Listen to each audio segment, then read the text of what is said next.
चालकांचं licence रद्द करणार असं सरनाईक म्हणाले. नाही, ते राज्य सरकार म्हणून असलेली ती भूमिका आहे. जे आमचे परिवहन मंत्री आदरणीय प्रताप सरनाईकजींच्या माध्यमातून त्याची अंमलबजावणी होते आहे. शेवटी आमच्या महाराष्ट्रामध्ये प्रत्येकाला मराठी आलीच पाहिजे ही भूमिका राज्य सरकारची असल्यामुळे त्याची अंमलबजावणी करण्याचं काम आमचं परिवहन खातं करत आहे. त्या बाबतीमध्ये त्यांनी मार्गदर्शन ट्रेनिंगचे पण काही क्लासेस काही वेळही त्याच्या संबंधित दिला होता. आता मला वाटतं प्रत्येकजण ते आदेश ऐकण्याच्या दृष्टिकोनातून तयार आहे. सुप्रिया सुळे आणि एकनाथ विनोद तावडे यांचा एकत्र गाडीतला प्रवास झाला. मग आता सगळे आम्ही आमच्या महाराष्ट्राची संस्कृतीच आहे. आम्ही राजकारणी विविध पक्षात असलो तरी प्रत्येकाचे एक दुसऱ्यांबरोबर चांगले संबंध आहेत, वैयक्तिक संबंध आहेत आणि म्हणून कोणी कोणाबरोबर अगर प्रवास केला असेल तर ते महाराष्ट्राच्या राजकीय संस्कृतीला साजेस आहे. पण सातत्याने शरद पवारांची राष्ट्रवादीची आणि मोदी किंवा शहांची भेट होते. राष्ट्रवादी भाजपसोबत जाईल, एनडीए सोबत जाईल अशी चर्चा आहे. मुळामध्ये आदरणीय मोदी साहेब, आदरणीय अमित शहा साहेब, विनोद तावडेजी, आमचे देवेंद्र फडणवीसजी, आम्ही सगळेजण आज देशाचा आणि राज्याचे हे लोक नेतृत्व करणारे हे सगळेजण आहेत. राष्ट्रवादी काँग्रेस शरद पवार पक्ष हा विरोधी पक्षामध्ये आहे आणि म्हणून या सगळ्या नेते मंडळींबरोबर वैयक्तिक नातं जोपासण्याच्या पलीकडे अगर काही मतदारसंघाच्या दृष्टिकोनातून काही कामं असतील, विकासाची कामं असतील तर त्यांच्यामध्ये संवाद असणं याच्यामध्ये काहीच चुकीचं नाही. मी त्याही दिवशी सांगितलं, आदित्य ठाकरे हे विधानसभेच्या काळात देवेंद्र फडणवीसजींना भेटायला नेहमी असतात, अवेळी पण येतात आणि म्हणून त्याच्यामध्ये काहीच चूक नाही.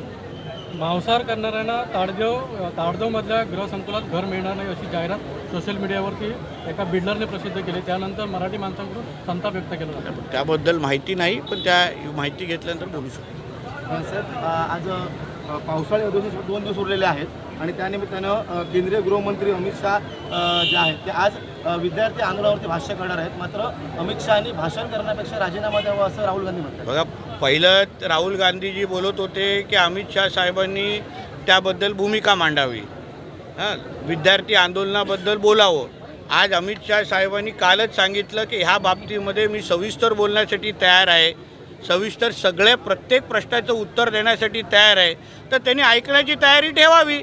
म्हणजे ह्याचा अर्थ एवढंच होतं की मुळामध्ये राहुल गांधीजी आणि त्यांच्या सहकार्यांना ऐकायचंच नाही आहे, पळपुटे म्हणायचं आहे, पळ काढायचं आहे तिथून. आता एवढी हिंमत अगर तुम्ही अमित शहा साहेबांना आव्हान देण्याची अगर करत असाल तर ऐकण्याची पण हिंमत ठेवा आणि मग त्याच्यानंतर जे तुमची चिरफाड तिथे होईल, जे काय अमित शहा साहेबांच्या माध्यमातून वस्त्रहरण होईल त्याच्या सामोरं जा.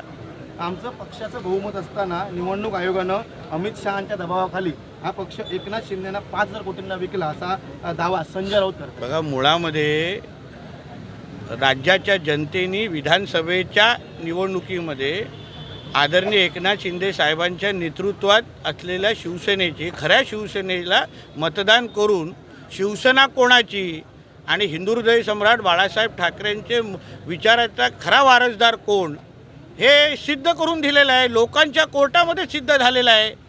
आता तेच उद्या कोर्टामध्ये म्हणजे सुप्रीम कोर्टामध्ये सिद्ध होईल अशी अपेक्षा आहे.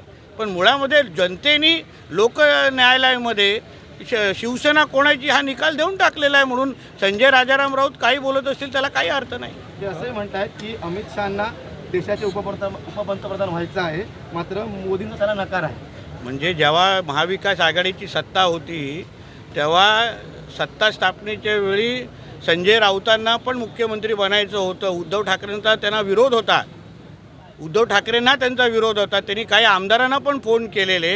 त्या काही आमदारांनी आमच्याशी बोललेले की असे संजय राऊत आणि त्यांचा भाऊ आम्हाला बोलवतोय, सांगतायत की माझं नाव उद्धव ठाकरेंपेक्षा माझं नाव चालवा. मग ते खरं आहे का? त्याच्याही बाबतीमध्ये भूमिका मांडा. खासदारकीची घोषणा करायला उशीर झाला म्हणून संजय राऊत यांनी रश्मी ठाकरेंना शिवीगाळ केली होती आणि आपल्याच मुख्यमंत्र्यांसाठी एक बैठक सुद्धा जीवमध्ये घेतली होती असं वक्तव्य नरेश म्हस्के यांनी केलं. नाही, पण ते सत्यच आहे ना. कारण का संजय राजाराम राऊतजींचं उद्धव ठाकरे आणि त्यांच्या कुटुंबाबद्दल काय मत आहे वैयक्तिक ह्याच्या पातळीवर हे मस्केजींना पण माहिती आहे, आमच्या राणेसाहेबांना पण माहिती आहे, आम्हाला सगळ्यांनाच माहिती आहे. आता जे काय ते नुसतं उद्धव ठाकरेंच्या निष्ठावान सैनिकांचे जे आव आणतायत ना, कधी वैयक्तिक त्यांचे कधी टेप उघडले, राऊत फाईल्स उघडलेत, तर कळतील हे किती काय काय त्यांना कुठल्या पातळीचे शिवाय देतात. चला, कुलमी दाखल्यावरून 29ला जरांगे पाटलांनी घोषणा केली आहे आंदोलनाची. अहो असं आहे ना, परत तुम्हाला सांगतो की मुद्दा त्यांचा कुणबी दाखले संदर्भात जो ते मांडतायत ते अत्यंत योग्य आहे. त्या बाबतीमध्ये राज्य सरकार त्यांचे प्रत्येक प्रश्न सोडवण्यासाठी तयार आहेत. काही त्रुटी राहिल्या असतील जे त्यांच्यानुसार राहिल्या आहेत ते आम्ही दूर करण्यासाठी राज्य सरकार तयार आहे. शेवटी दाखले हे संजय शिरसाट साहेब असतील, बावनकुळे साहेब असतील, त्यांच्या माध्यमातून ते सगळे प्रश्न सोडवण्यासाठी आमचं सरकार कटिबद्ध आहे. जसं मराठा आरक्षण ह्याच राज्य सरकारने दिलं, देवेंद्र फडणवीसजींच्या नेतृत्वात, एकनाथ शिंदे साहेबांच्या नेतृत्वात आणि पवार साहेबांच्या नेतृत्वात असलेल्या सरकारने दिलं, तसंच मराठा समाजाचे प्रत्येक प्रश्न सोडवण्यासाठी आमचं सरकार तयार आहे.